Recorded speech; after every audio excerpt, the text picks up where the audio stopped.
So it's a really vulnerable thing to put your message out into the world. When you feel called to change the conversation, to transform your audience, and you see it out there in the future. You know that you can have more than 15 minutes of fame or a bestseller for a day. You know that you're called to change the conversation.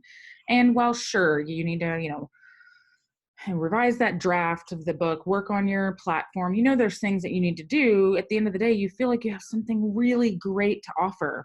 And when you put yourself out there, it's vulnerable. Like you're exposing yourself to criticism and rejection. And as part of that process, like perhaps to even just make us immune to the vulnerability and rejection, or to just, I don't know, to justify our hard work and effort, we look back and we say, oh my gosh, I've spent 100 hours, 200 hours working on this idea. I've spent X number of months writing this book. I've spent X thousands of dollars on my website, my marketing, a new speaker reel, PR. And it's really easy to get in this place where we feel justified and that we almost entitled, that we deserve an audience. Look at how much we've put in. Therefore, we deserve to have people to stop down and read our book, listen to our podcast, watch this video.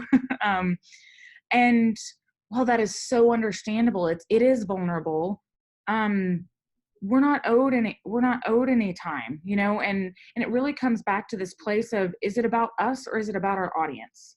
Because when it's about our audience, then we can go to them and say, hey, I hear what's been happening conversation-wise in the industry. I have something meaningful to add. I can help shift the conversation in a positive direction so that we can create change, better results, have a new perspective or a paradigm.